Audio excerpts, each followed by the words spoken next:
we're fighting technology is what I'm noticing. And over the course of the last couple years, I've read different books on how technology is influencing our youth. And last summer's big read for me was The Anxious Generation. And I can remember back when I was teaching preschool, it's when iPads first came out. And we thought, how can we incorporate these wonderful new tools? Hi, everyone, and welcome to the Brighter Together podcast. My guest today is Kathleen Wolney, and Kathleen is the Director of Student Services at Grosse Pointe Academy, and that is located in Grosse Pointe Farms, Michigan. Welcome to the podcast, Kathleen. Oh, thank you so much, Janet. I'm excited to be here today. Oh, well, thank you for coming. I sure do appreciate it. Kathleen, I'd love to hear a little bit about what you do and tell us a little bit about where you work at Grosse Pointe. Sure. So the Grosse Pointe Academy is a preschool through 8th grade school. And we start off our youngest ones they start off at 2.5 years old. And through kindergarten, we actually have a Montessori program. And then from there, we move over to the big school, which is the lower school is 1st through 4th grade. And then in the same building, we house our middle school as well. So our middle school is 5th through 8th grade. And I spend the majority of my day actually working with the middle school students. So not only am I the Director of Student Services, but I also teach 7th grade math. And interestingly enough, way back when, I went to University of Michigan for undergrad, and I thought I wanted to be like a middle school math and science teacher. And then the way that, you find a job, you move, those kind of things, I ended up teaching 2nd and 3rd grade in Chicago public schools, and then taught preschool in a Chicago private school. So it actually wasn't until I came here that I taught middle school at all. So I sort of joke around that while most of my experience was with lower school or preschool, that the middle school students aren't that much different than my preschoolers. They're just like a little bit bigger, a little bit smellier sometimes, but they still love the routine, and they love the direction, and they love the attention from the teachers. So it's been an interesting transition from the different ages.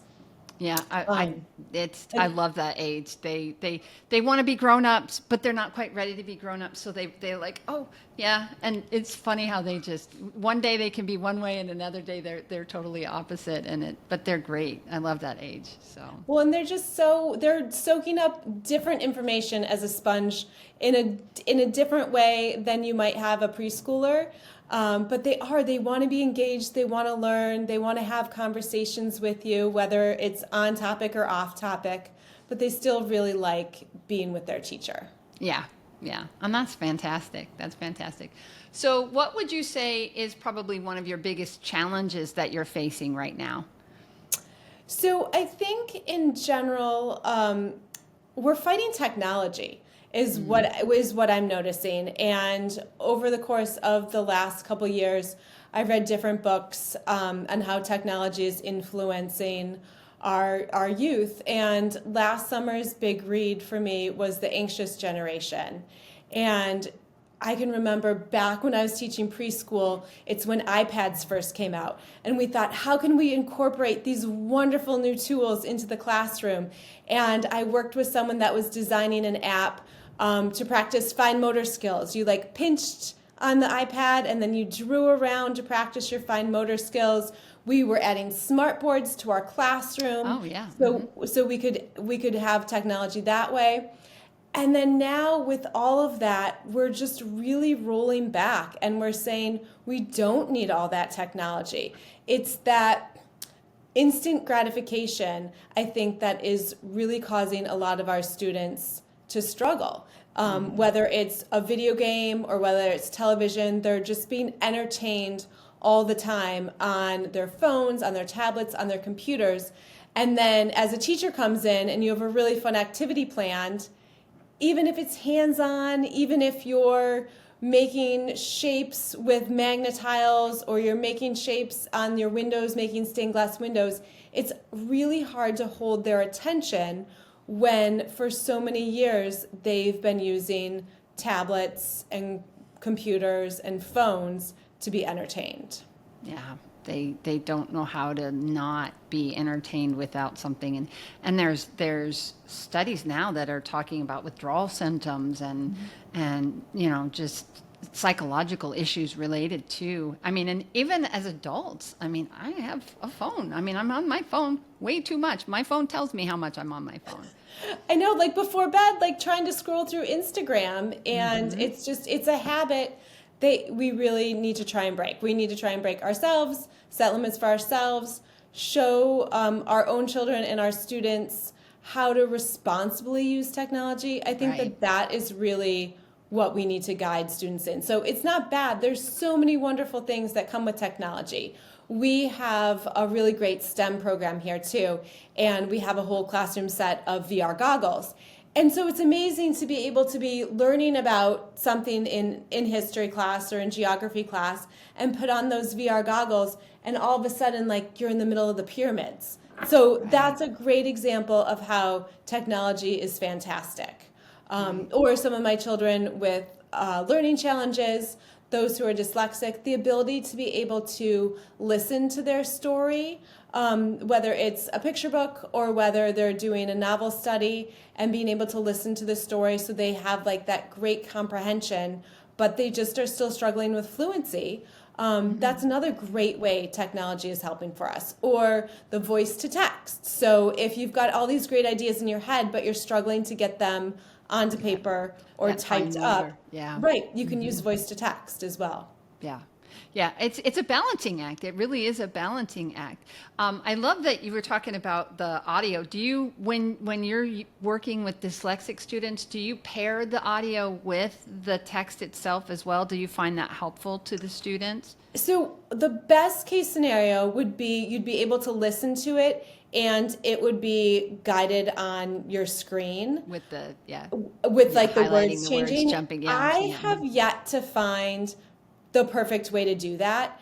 Amazon has something called Whisper Read. So if you own the book in Audible, their audio listening, and you have the ebook copy, whether it's checked out from your library or you've bought it from Amazon, there are some books that they call Whisper Read that you can track and you can listen as you go. But it's not all of them, and it's not consistent enough. So I remember helping a 7th grader, and they were reading a book called Red Kayak. And that was one that I had the Audible for, and I had checked it out from the library, the ebook, so it did work for that. But if anyone has a great suggestion, would be perfect. We've tried a few other solutions here, but the voices sound super robotic, and that doesn't really work. For a lot of my students, it's just not engaging. You want to hear that fluency because you want them to hear that, and then that'll make them a better reader too. So most of the time, what I suggest is whether you've bought it from Audible or our libraries here have the Libby app, and so many books are available either in Libby or there's another one called Hoopla. And so if you have checked the book out or you've bought it from Audible and you can listen and just follow along in your book, that's what we end up doing. But I'm waiting for someone to create the app that has a real voice, a real person reading the story to them, and has the words come across on the screen. So if you come across that, let me know, because that's what we're looking for. The one that I have always recommended is exactly what you were talking about with the Whisper Sync and doing it that way. And but I'm wondering about AI. I'm wondering if AI is going to, AI is we've another piece of technology where it is dominating what's happening, and not always in a good way. I think it's like you were saying before about technology. Sometimes there's the piece that's really great, and even the therapists that work for us are finding great ways to create materials. I mean, like in the snap of your finger and you've got it. So I'm wondering if maybe there's something there. Well, and we have our Action Auction coming up, which is our big fundraiser for the year. And for that, we have a paddle raise every year. And the paddle raise goes to a different initiative in the school. And this year, it possibly might be going to something that's like an AI lab. and I was overhearing one of the middle school students talking today about it. She was doing a little cameo appearance for a video, and she was talking about creating an AI bot that would then help a new student know how to get around the school. So somehow like mapping it, and maybe it would like generate like what the hallways looked like. So that's an instance which is pretty cool, to take someone on a tour of the school. How do I get from the art loft down to the STEM room? That's really neat. So is it a big school? I've never been there. So is it fairly large? It is actually on the smaller side. So we have around 240 students this year. Nice. And we had, I think our numbers sort of ebb and flow. COVID, we definitely increased our numbers. I think a lot of people, we were in person, which was fantastic. So we definitely had an influx of students coming from the public school. And now our numbers have sort of settled back to where they were before. But I think a lot of parents these days, it's almost like we're not competing with the other private schools in our area, but in our area we're competing with the public schools. Our public schools are also great. So if you think of the Grosse Pointe Academy as being like a product, sort of, I consider it being like organic produce. It's something that like you can get a less expensive version of, but if you go to the organic produce way, you're getting a little bit better of everything. And yes, it costs more, but there's many benefits to it.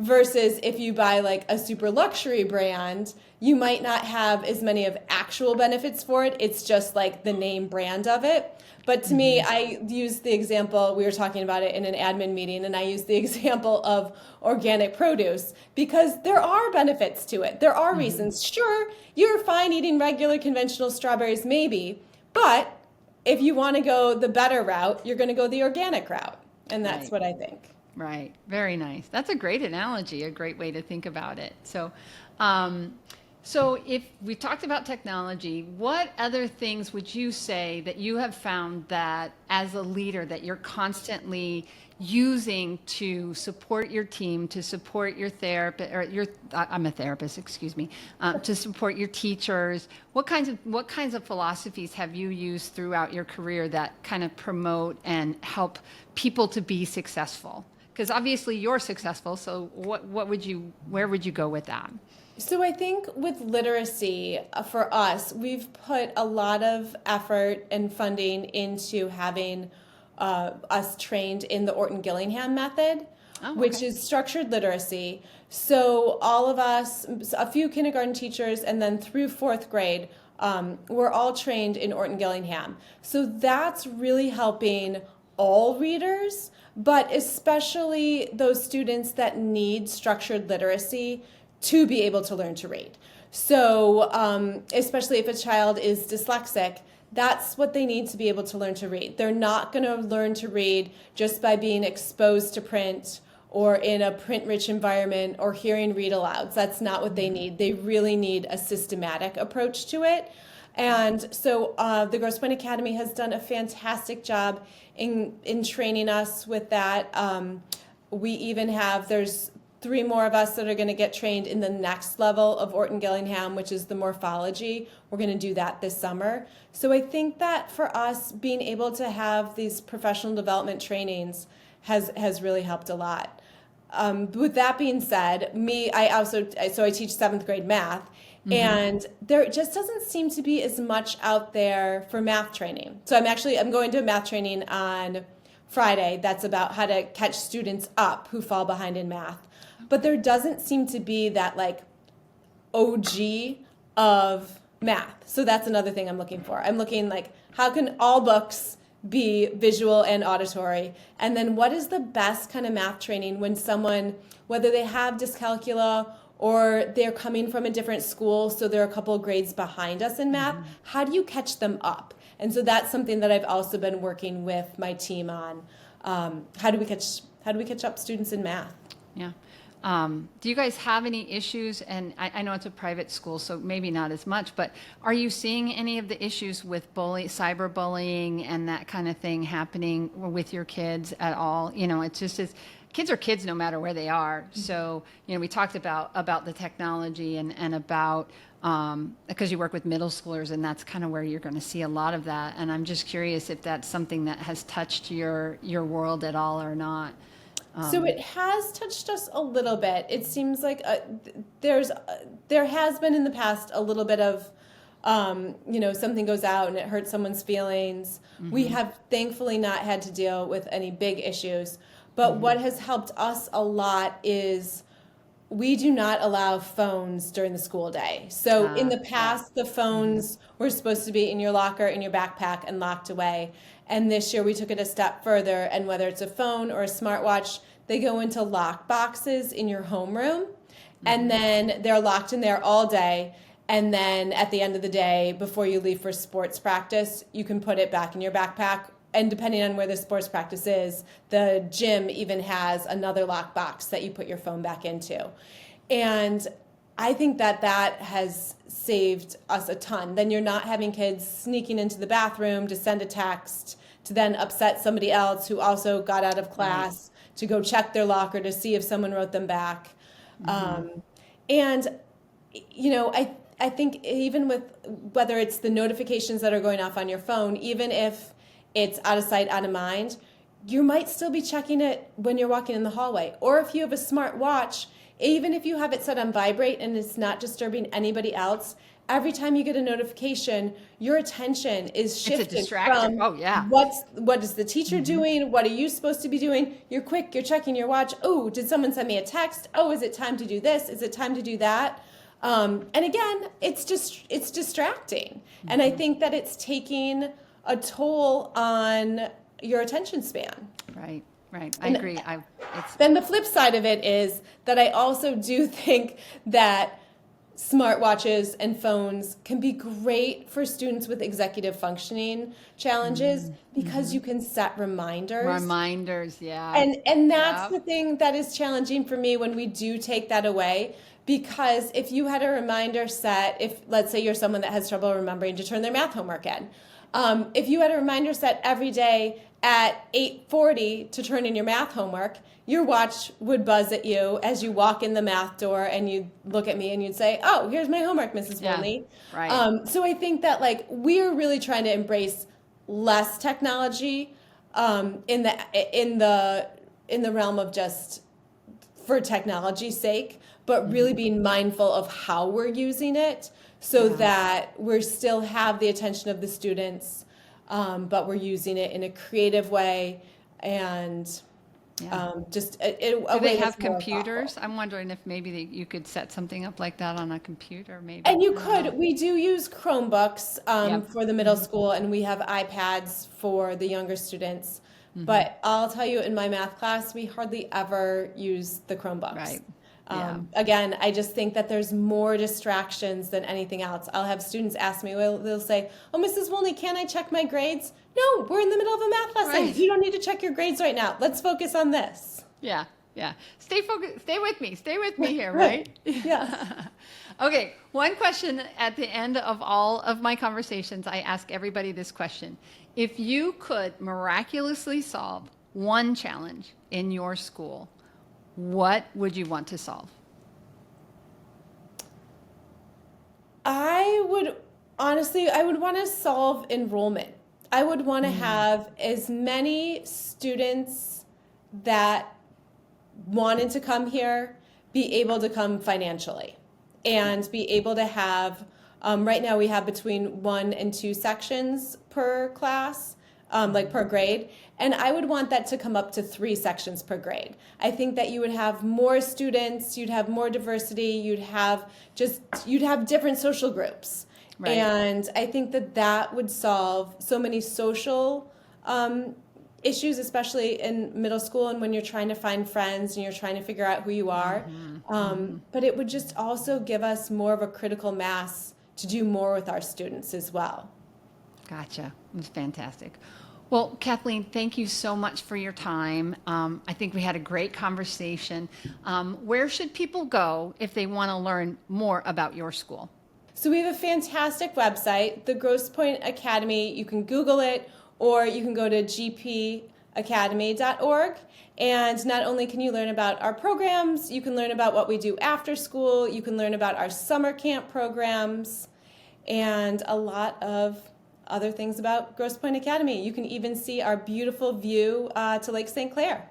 Awesome. Thank you so much. Thank you.